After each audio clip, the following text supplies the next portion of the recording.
Bismillah, Assalamualaikum warahmatullahi wabarakatuh. Sahabat yang dirahmati Allah, semoga Anda semua selalu dalam keadaan sehat walafiat, diberi rezeki yang melimpah, dan diberi umur panjang dalam keberkahan Allah Subhanahu wa Ta'ala. Tidur adalah aktivitas yang dilakukan oleh setiap manusia setiap hari. Secara fisiologis, tidur merupakan keadaan di mana manusia kehilangan kesadaran sementara.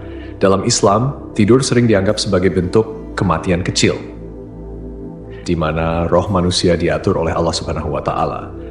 Namun, pernahkah terlintas di benak kita, kemana roh kita pergi saat tidur? Apakah roh benar-benar meninggalkan tubuh seperti yang digambarkan dalam film-film? Dalam pembahasan kali ini, kita akan melihatnya dari dua sisi, pandangan medis dan pandangan Islam. Namun sebelum melanjutkan, jangan lupa untuk mendukung channel ini dengan klik subscribe, like, dan lonceng notifikasi, agar kita terus bisa menyebarkan syiar Islam. Pengertian tidur menurut medis. Tidur adalah proses istirahat alami yang sangat penting bagi tubuh, jiwa, dan pikiran manusia. Kata tidur berasal dari bahasa Latin somnos, yang berarti periode pemulihan alami tubuh. Para ahli medis mendefinisikan tidur sebagai keadaan hilangnya kesadaran secara periodik, tetapi tetap bisa dipulihkan. Momen ketika fungsi tubuh bekerja secara minimal untuk memulihkan energi. Menurut penelitian, tidur dikendalikan oleh sistem hormonal dan irama sirkadian, yaitu ritme biologis harian yang dipengaruhi oleh suhu tubuh, cahaya, dan rutinitas. Dua fase utama tidur. Slow wave, fase tidur lelap, di mana otak beristirahat tetapi tetap aktif pada level rendah. Fase tidur ketika seseorang biasanya bermimpi. Meski ilmiah, beberapa fenomena seperti astral projection atau pengalaman keluar tubuh saat tidur sering dianggap sebagai bentuk halusinasi akibat gangguan komunikasi di otak. Pandangan Islam tentang roh saat tidur.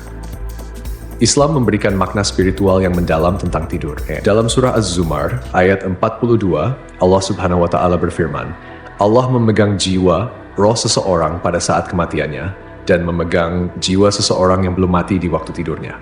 Maka dia tahan jiwa yang telah dia tetapkan kematiannya dan dia lepaskan jiwa yang lain sampai waktu yang ditentukan. Sesungguhnya, pada yang demikian itu terdapat tanda-tanda kebesaran Allah bagi kaum yang berpikir. Ayat ini menegaskan bahwa roh manusia pergi saat tidur, tetapi tidak sepenuhnya meninggalkan tubuh seperti gambaran fisik yang sering kita bayangkan. Allah memegang kendali penuh atas roh, dan hanya Dia yang menentukan apakah seseorang kembali bangun atau tetap dalam keadaan wafat. Tafsir para ulama, Ibnu Katsir menjelaskan bahwa roh manusia saat tidur seperti dipinjam oleh Allah Subhanahu wa Ta'ala dan akan dikembalikan kepada tubuh ketika waktu tidurnya usai.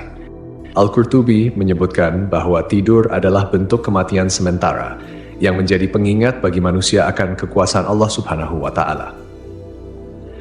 Amalan sunnah sebelum tidur.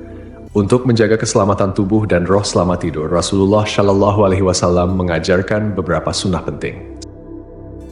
1. Membaca doa sebelum tidur. Rasulullah Shallallahu Alaihi Wasallam bersabda, dengan namamu ya Allah, aku hidup dan mati. Hadis riwayat Bukhari. 2. Mengibaskan tempat tidur 3 kali. Dari Abu Hurairah, Rasulullah Shallallahu Alaihi Wasallam bersabda, apabila salah seorang di antara kalian bangun dari tempat tidurnya, lalu kembali, hendaklah ia mengibaskan kainnya 3 kali sebelum tidur di tempat itu, karena ia tidak tahu apa yang terjadi di tempat tidur itu saat ia meninggalkannya. Hadis riwayat Bukhari dan Muslim. 3. Tidur dalam keadaan suci. Dalam hadis lain, disebutkan bahwa roh orang yang bersuci sebelum tidur akan lebih dekat dengan arsy Allah ketika dinaikkan ke langit untuk sujud. Tidur adalah aktivitas harian yang tidak hanya berfungsi memulihkan tubuh secara fisiologis, tetapi juga memiliki dimensi spiritual yang menunjukkan kekuasaan Allah. Selama tidur, roh manusia tidak sepenuhnya terpisah dari tubuh, melainkan tetap berada dalam kendali Allah. Dalam surah Al-An'am ayat 60 hingga 61, Allah Subhanahu wa Ta'ala berfirman, dan dialah yang menidurkan kamu di malam hari, dan dia mengetahui apa yang kamu kerjakan pada siang hari. Kemudian membangunkanmu pada siang hari untuk disempurnakan umurmu yang telah ditentukan. Kemudian kepada Allah lah kamu kembali, lalu dia memberitahukan kepadamu apa yang dahulu kamu kerjakan, dan dialah yang mempunyai kekuasaan tertinggi di atas semua hambanya, dan diutusnya kepadamu malaikat-malaikat penjaga. Ayat ini menegaskan bahwa Allah melindungi roh manusia selama tidur, dengan malaikat-malaikat penjaga yang bertugas menjaga kita dari bahaya hingga tiba waktu kematian.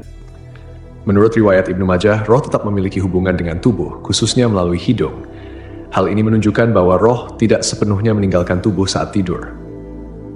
Dalam riwayat Al-Baihaqi dari Abdullah bin Amr bin Al-As, disebutkan bahwa roh manusia dinaikkan ke langit saat tidur untuk sujud di hadapan arsy Allah. Jika seseorang dalam keadaan suci sebelum tidur, rohnya sujud lebih dekat kepada arsy. Namun, jika tidak bersuci, rohnya tetap sujud, tetapi dalam jarak yang lebih jauh. Wallahu a'lam bishawab.